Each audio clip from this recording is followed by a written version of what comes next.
20 जुलाई 1969 को दो अमेरिकी अंतरिक्ष यात्री आर्मस्ट्रांग और एडविन अंतरिक्ष यान अपोलो 11 से बाहर निकलकर चंद्रमा की सतह पर कदम रखने वाले पहले मनुष्य बने।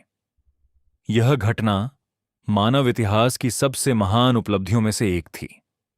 इस सफलता ने अंतरिक्ष और चंद्रमा की खोज के क्षेत्र में नई संभावनाओं के द्वार खोल दिए। चंद्रमा की सतह पर उतरने के बाद दोनों अंतरिक्ष यात्रियों ने वहां की मिट्टी और चट्टानों के नमूने एकत्र किए। अपना कार्य पूरा करने के बाद वे वापस अपने अंतरिक्ष यान अपोलो 11 में लौट आए, लेकिन वे चंद्रमा पर कुछ वैज्ञानिक उपकरण और मशीनें छोड़ गए जो लंबे समय तक चंद्रमा से संबंधित महत्वपूर्ण जानकारियां पृथ्वी पर स्थित वेधशालाओं तक भेजती रहीं। उस समय अपोलो मिशन के साथ एक अन्य अंतरिक्ष यान भी था जो चंद्रमा की परिक्रमा कर रहा था। उस यान में तीसरे अंतरिक्ष यात्री माइकल कॉलिंस मौजूद थे। वे अपने दोनों साथियों की वापसी की प्रतीक्षा कर रहे थे, जबकि उनका यान लगातार चंद्रमा के चारों ओर घूम रहा था। इस सफल अभियान के बाद चंद्रमा की ओर और भी अपोलो अभियानों की शुरुआत हुई। इन अंतरिक्ष यात्राओं से वैज्ञानिकों को चंद्रमा के बारे में अत्यंत उपयोगी और आश्चर्यजनक जानकारी प्राप्त हुई। इन नई खोजों ने दुनिया भर के लोगों के मन में चंद्रमा के बारे में फैली अनेक गलत धारणाओं को दूर कर दिया। चंद्रमा की खोज अंतरिक्ष कार्यक्रम का एक अत्यंत महत्वपूर्ण भाग थी। पृथ्वी के अतिरिक्त चंद्रमा वह खगोलीय पिंड था जहां मनुष्य ने स्वयं पहुंचकर उसका प्रत्यक्ष अवलोकन किया। अन्य ग्रहों पर भी अंतरिक्ष यान भेजे गए, लेकिन मनुष्य ने चंद्रमा के अलावा किसी अन्य ग्रह या खगोलीय पिंड पर कदम नहीं रखा है। उस समय विश्व की दो महाशक्तियां, अमेरिका और सोवियत संघ, चंद्रमा की खोज में लगी हुई थीं।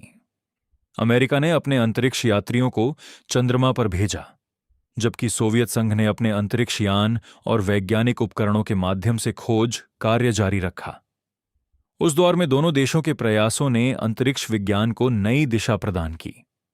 सोवियत संघ का मानना था कि चंद्रमा पर मनुष्य को भेजना आवश्यक नहीं है, इसीलिए सितंबर 1970 में उसने लूना 16 नामक अंतरिक्ष यान चंद्रमा पर भेजा। यह यान अपने साथ एक रोबोट लेकर गया था जिसे चंद्रमा की सतह पर उतारा गया। उस समय वैज्ञानिकों का मानना था कि कई प्रकार के प्रयोगों के लिए रोबोट मनुष्य जितना ही उपयोगी सिद्ध हो सकता है। इसके अतिरिक्त यह तरीका कम खर्चीला था और इसमें मानव जीवन को कोई खतरा भी नहीं था।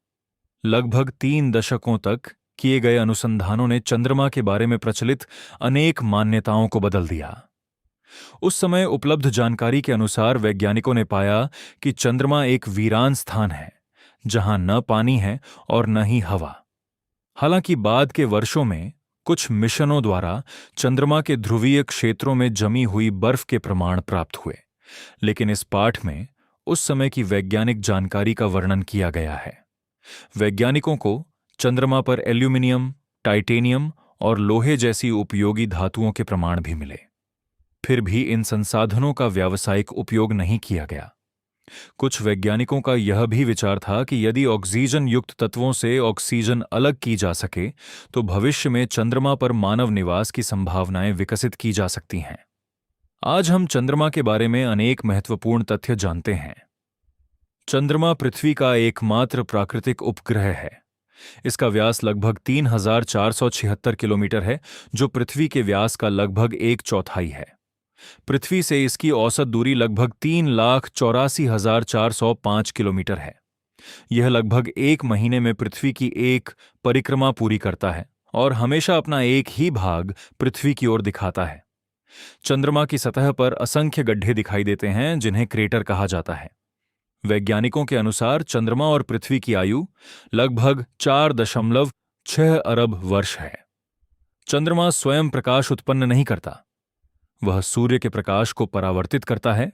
पृथ्वी और चंद्रमा अंतरिक्ष में एक सामान्य गुरुत्वाकर्षण केंद्र के चारों ओर गति करते हैं।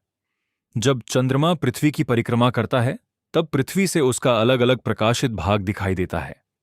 इसी कारण हमें अमावस्या, अर्धचंद्र और पूर्णिमा जैसी विभिन्न कलाएं दिखाई देती हैं। हम प्रत्येक महीने पूर्णिमा और अमावस्या देख सकते हैं, जबकि बाकी दिनों में चंद्रमा अपनी विभिन्न कलाओं में दिखाई देता है। चंद्रमा के उदय और अस्त होने के समय में प्रतिदिन लगभग 50 मिनट का अंतर आ जाता है। इस पाठ के अनुसार चंद्रमा पर न जल है और न वातावरण। वहां लगातार ब्रह्मांडीय धूल के सूक्ष्म कण गिरते रहते हैं। सूर्य के सीधे प्रकाश में चंद्रमा की चट्टानों का तापमान लगभग 110 डिग्री सेल्सियस तक पहुंच सकता है, जबकि छाया वाले क्षेत्रों में तापमान 0 से 100 डिग्री सेल्सियस से भी नीचे चला जाता है। विज्ञान ने चंद्रमा के बारे में अनेक वास्तविक तथ्यों का पता लगा लिया है, फिर भी इसकी सुंदरता का आकर्षण कभी कम नहीं हुआ।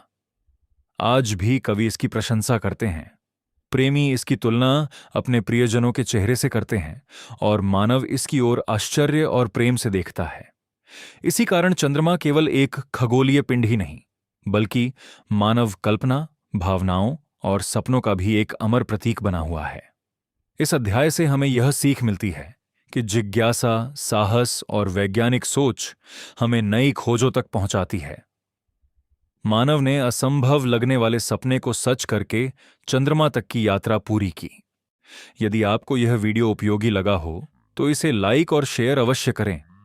अगर आपने अभी तक हमारे चैनल टैगोर स्मार्ट लर्निंग को सब्सक्राइब नहीं किया है तो अभी सब्सक्राइब करें और बेल आइकन दबाना न भूलें। और यदि आपको यह वीडियो पसंद आया हो तो YouTube के हाइप फीचर का उपयोग करके इस वीडियो को हाइप भी करें। धन्यवाद।